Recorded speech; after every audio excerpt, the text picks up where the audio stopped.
BRB Network TV with Brian Herzog. Welcome back to BRB Network TV. Let's talk about it. Here's Bobby Clark. She's still in studio. Go ahead, Bobby. Thank you, Brian, and welcome back. If you have children and they're about to be taking the I-Leap and the Leap, you need to listen to this show.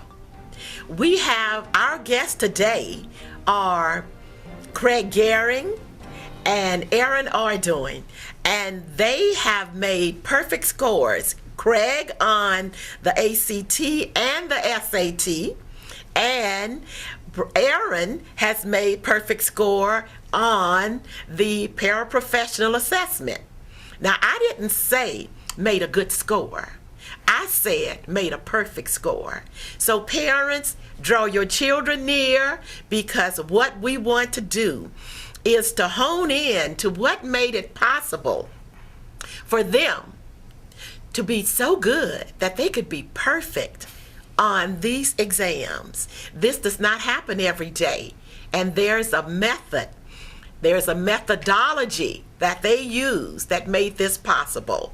So we'll come right back in, talk with you again, Craig, and we have our listening audience, and of course, parents are very concerned about their children making good scores on the I-Leap, the LEAP, the GEE, the ACT, the SAT, because all the way through from the third grade, our children are being tested. And even though they may not look at them as aptitude tests, that's what they are. And as you and Aaron are telling our audience, is that these tests are all directly related to the strength of their vocabulary. Am I correct? Absolutely. Now that's serious, because I would say most of you parents who are listening, you never ever thought that the vocabulary, your child's vocabulary, could make the difference in their scores on these tests. So let's talk about it. What really makes the vocabulary such a powerful tool in a child's being able to do well on standardized or aptitude tests? Well, the best way to answer that question is to look at what happens when the child's vocabulary is weak. Okay. Imagine if you took a test and half of the words on that test were in a foreign language. How well would you perform on that test? If I didn't know the foreign language, I wouldn't do well at all. Absolutely. And Okay. you'd probably be pretty frustrated if the teacher told you, no, this is all English. When you're saying, I don't understand half these words. Okay. You might exhibit some of the signs of frustration that students exhibit on a daily basis. Okay. When you go into that test, and whatever test it is, and the child doesn't understand the words, what happens is the student will blank out. They'll get confused. All of this is covered in that book, Basic Study Manual, and they're not able to grasp the material. Well, how do we fix that? Well, you've got to repair the foundation. You've got to do what you could call an academic repair. And Baton Rouge is very lucky because you have a program, Applied Literacy and Learning, that does just that. Finds out what areas, what foundation of their education has a crack in it, and That's patches right. it up. Yeah. What we do is we do an assessment when the child comes in, and with this assessment, we're able to find out not what grade your child is in, but what grade level your child performs at, which is a significant difference. Mm-hmm. And so basically when we do that, we start working with the child and doing remediation at whatever level, whatever grade level the child performs at through the assessment. Now, Aaron, are you seeing the same things? I mean, we're talking about you guys are doing perfect scores, and we have sometimes more than 50% of our children who are not doing well. This is a statistic for the state of Louisiana, where we have this great number of our children who are not scoring well on the I-Leap and the LEAP. And so now we're hearing that it's all related to their vocabulary. Why isn't this something that's being done in the schools?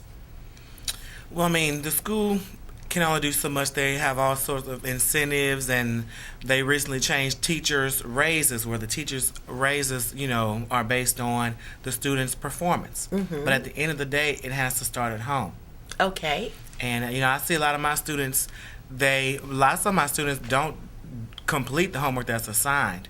If they do, once that homework is done, they close that book, and that's the last book they open until they get back to school. Okay. Now, when we talk about that, when we look at the vocabulary, how often do you think when a child is doing his or her homework that he or she has a glossary, that they're looking up these words so that it all makes sense to them? Could it be that they're closing up the books and are not completing homework because they may not understand? And are we back to the vocabulary again? Yeah, we are. Personally, as a child, I didn't enjoy homework. Someone kind of had to stay on me and keep me focused on my task. Okay. So yeah, I think that's true. Well, I remember growing up, and it wasn't that we didn't have a dictionary, but it was an encyclopedia dictionary. And so whenever I'd ask my father what a word meant, he'd say, look it up. But when I went to the dictionary, it was so advanced that I needed another dictionary to clear the words that were in this dictionary. So I really hated to look words up, not because I didn't want to, but because the dictionary we had was too advanced. So do you have suggestions of the kinds of dictionaries parents should be using with their children? Well, unless your child is a college professor, Okay. your child should not be using a collegiate dictionary.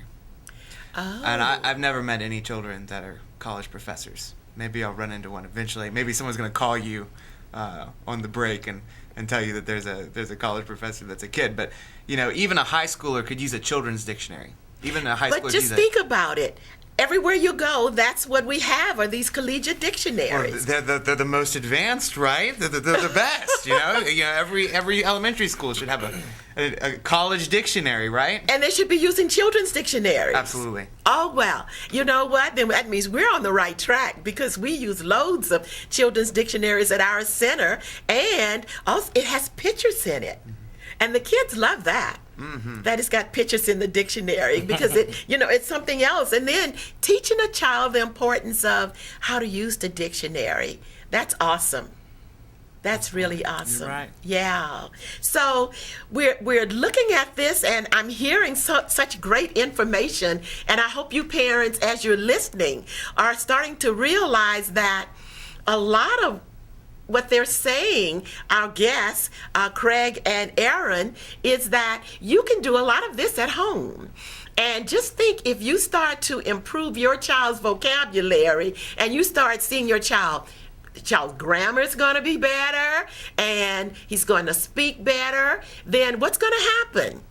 We're going to have our students passing the LEAP and the I-LEAP. That would be just awesome. Well, I'm excited about this, and we're going to be taking a break, and so we're really, really excited about coming back and talking with our guests again. And parents, you tune in because we have loads more great information for you. Okay, you're watching BRB Network TV. Let's talk about it. The TV show with Bobby Clark with some great guests in studio talking about testing of school testing that your kids are taking right here in school in Baton Rouge, Louisiana. Stay tuned. We're not done. We've got more BRB Network TV. Let's talk about it just after the break. Stay tuned.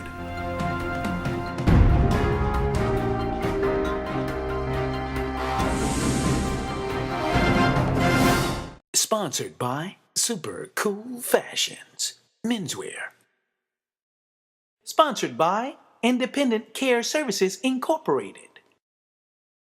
Sponsored by Fall in Love with Fashions That Fit Bougie Fine Women's Apparel. Sponsored by Agnes Andrews, Allstate Insurance. Where fabulous is affordable, Avage Choutique. Sponsored by Beautiful Black Magazine. Sponsored by, whether it's commercial or residential, Lacey Bayhath and Associates. The broadcasting for this television program has been a service of Metro 21.